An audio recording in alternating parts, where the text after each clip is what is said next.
గోరంట్ల మండలంలో ఈరోజు దాదాపు 100 కుటుంబాలు టీడీపీ, కాంగ్రెస్, జనసేన, బీజేపీని వీడి వైఎస్ఆర్సీపీ పార్టీలో ఈరోజు రావడం జరిగింది.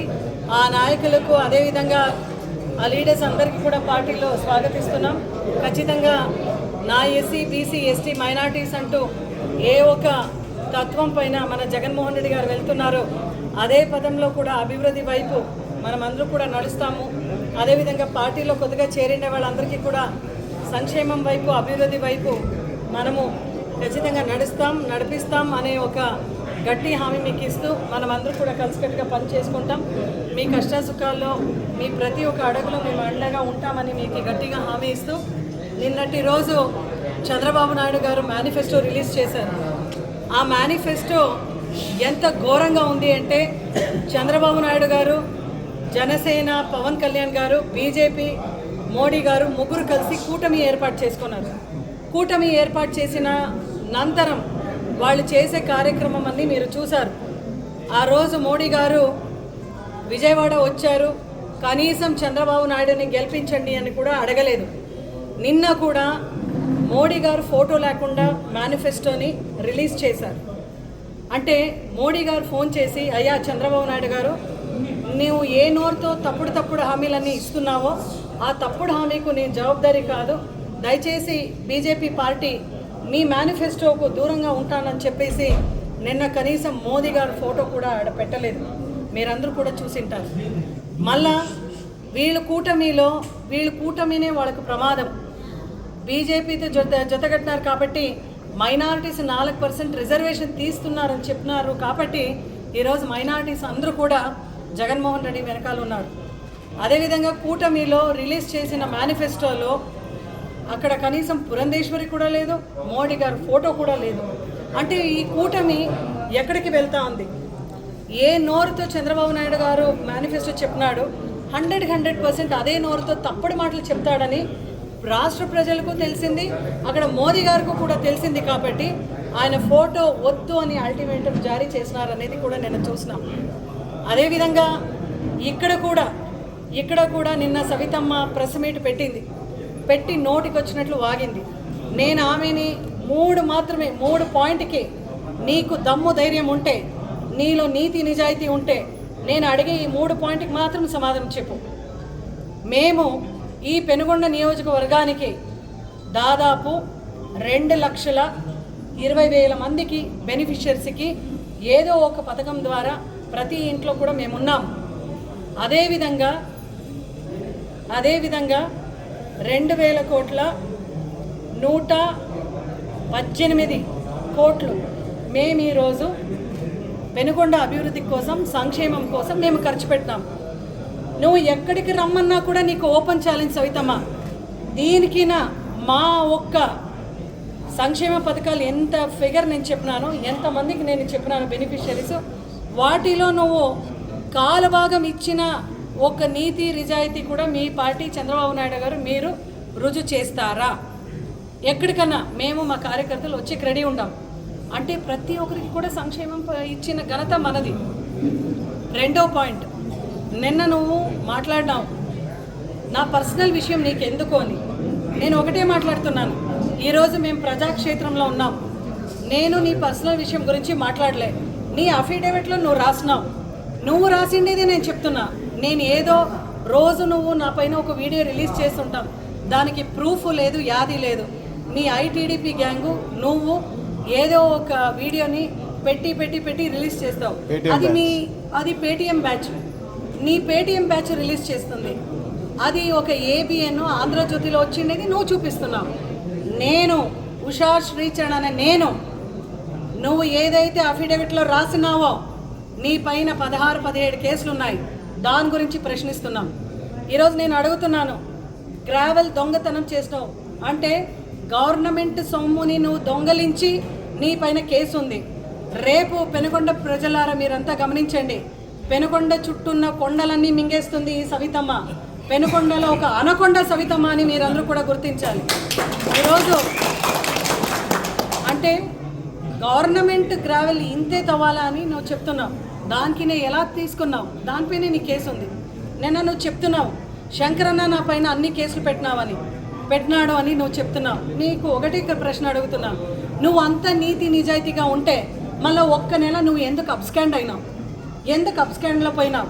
నీలో నీ మనసులో నీతి నిజాయితీ ఉంటే నిలబడి నేను సత్యంగా ఉన్నానని ఎందుకు చెప్పలేదు?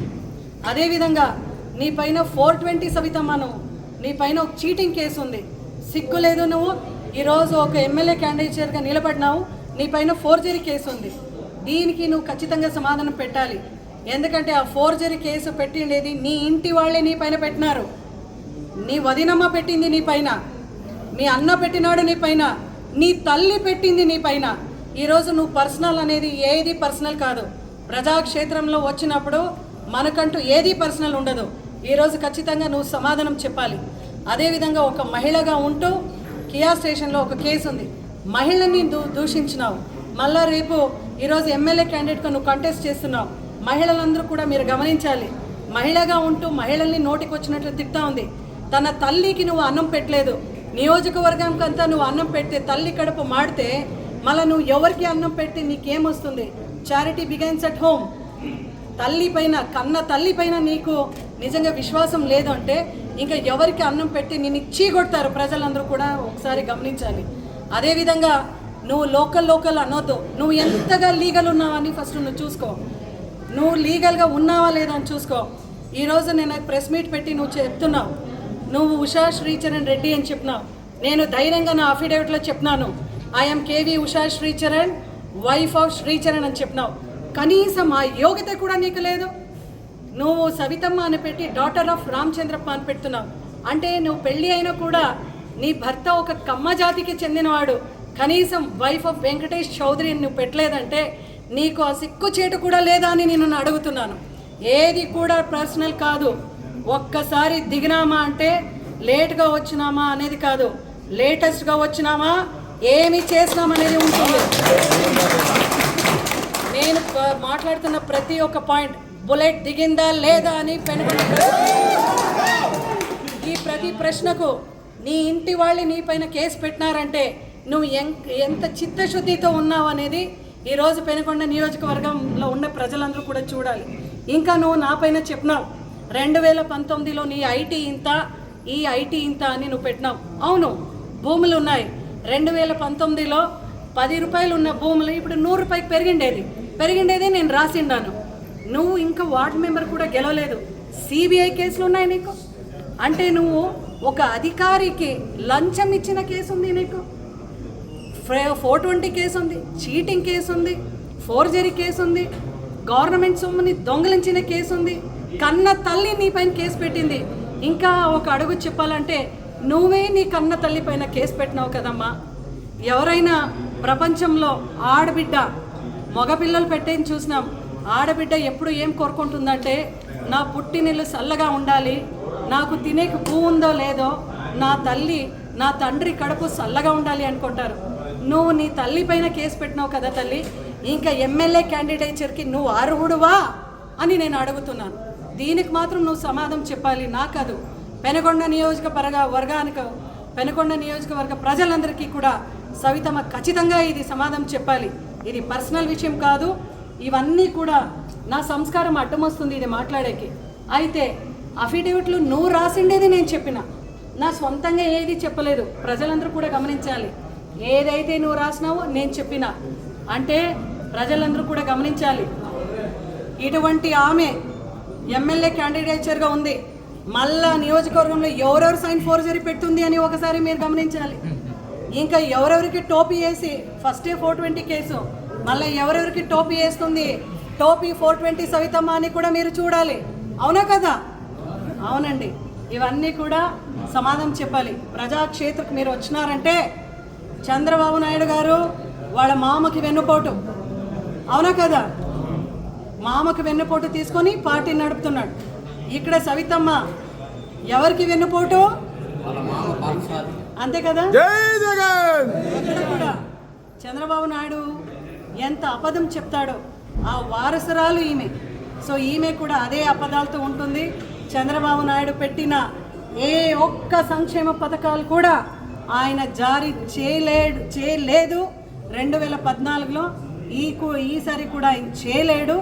అదేవిధంగా మీ అందరికీ కూడా ఒకే మాట చెప్తున్నాను, 2014లో 600 హామీ ఇచ్చి ఆ 600 హామీని నెరవేర్చుకోకుండా మేనిఫెస్టోని వెబ్సైట్ నుంచి తొలగించిన ఘనత టీడీపీ పార్టీది.